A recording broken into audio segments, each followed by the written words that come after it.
Bismillahirrahmanirrahim. Assalamu alaikum everyone. This is rule number 5 of my handbook for success. Inshallah. And rule number 5 is as follows. The measure of a man's worth is the attitude he adopts in the face of great suffering.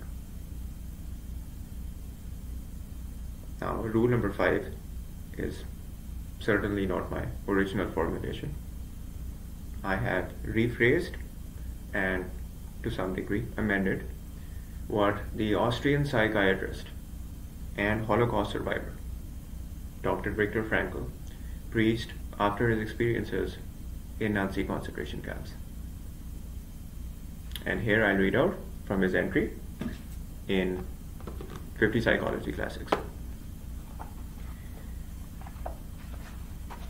The greatest human achievement is not success, Frankl said, but facing an unchangeable fate with great courage.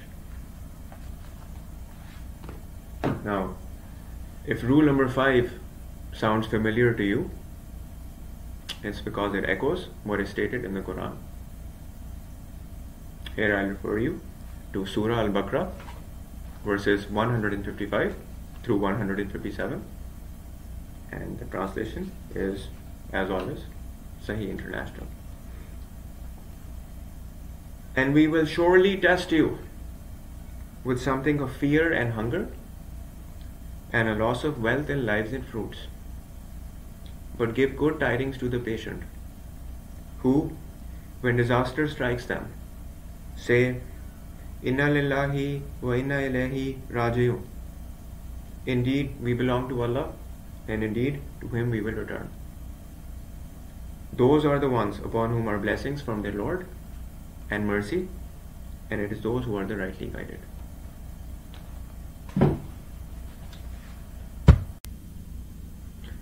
Presently, I like to insert into this narrative a story that pertains to an incident that transpired in the locality where I live.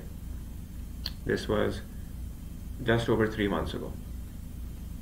And in summary, I learned from one of the brothers at the mosque that a funeral that had happened the week before and that I had missed,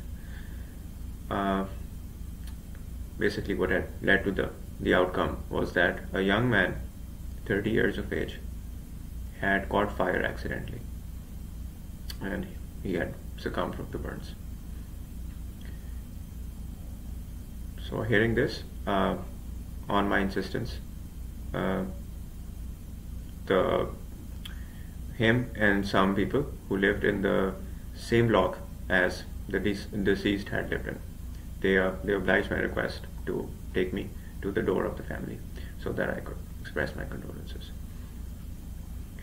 And as I went along, I learned that basically I inquired if there were perhaps any dependents that the deceased had left, and no, he lived alone with his middle-aged mother. So there I was then at their door, and the bereaved mother, she came out to see me herself. So there I learned, I forget how much of it was through I learned from the neighbors and how much from the mother, but what had happened was that 8 days ago, in fact, there had been, her son had been doing some housework with electrical wiring, and he had caught fire.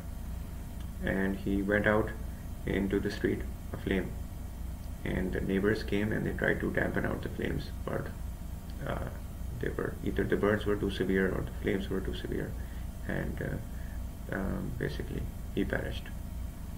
And then Rescue 112 came and they took his body, and they couldn't carry out the funeral the same day because the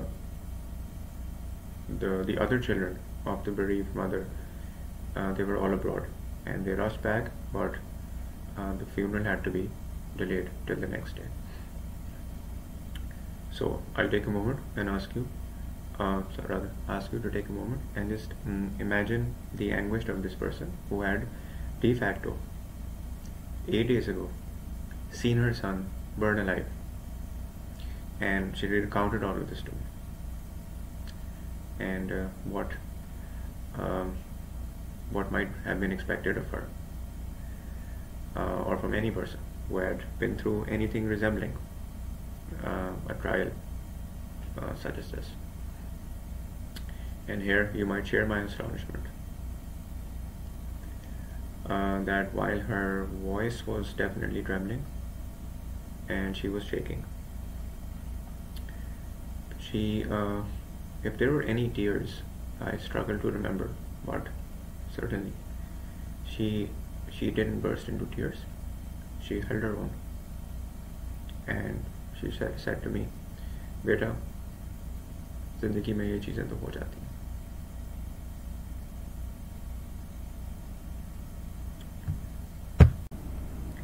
Now, as I internalized all of this, it struck me as very redolent of what Viktor Frankl had written in his memoir, Man's Search for Meaning, about his experiences and his reflections while he was in Nazi concentration camps.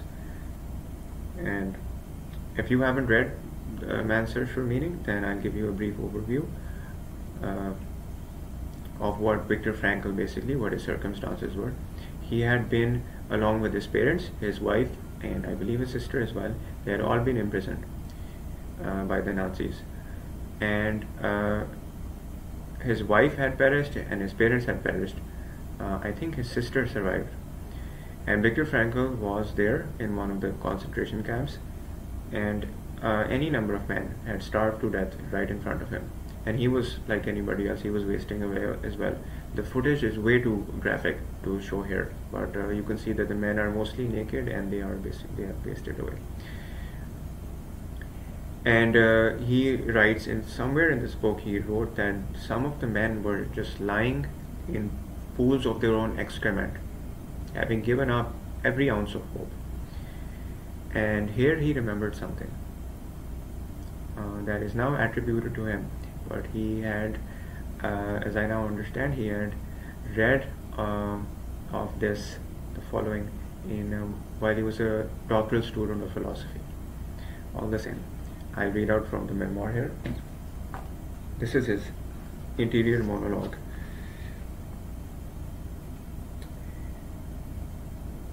Man can preserve a vestige of spiritual freedom, of independence of mind, even in such terrible conditions of psychic and physical stress. We who lived in concentration camps can remember the men who walked through the huts comforting others, giving away their last piece of bread. They may have been few in number, but they offer sufficient proof that everything can be taken from a man but one thing, the last of the human freedoms, to choose one's attitude in any given set of circumstances.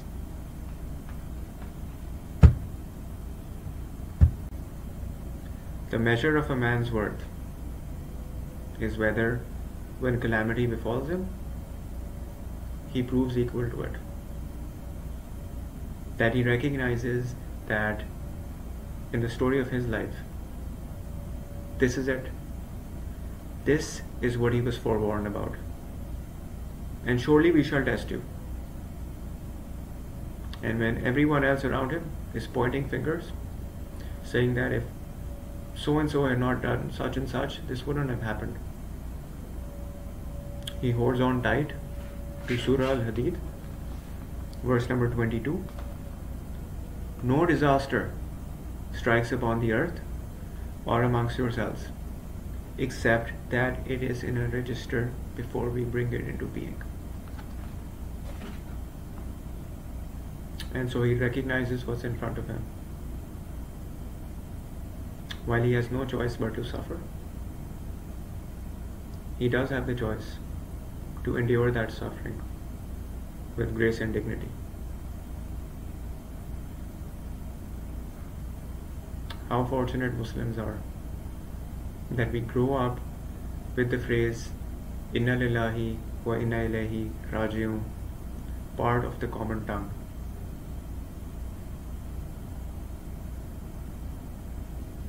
And that's it for rule number 5.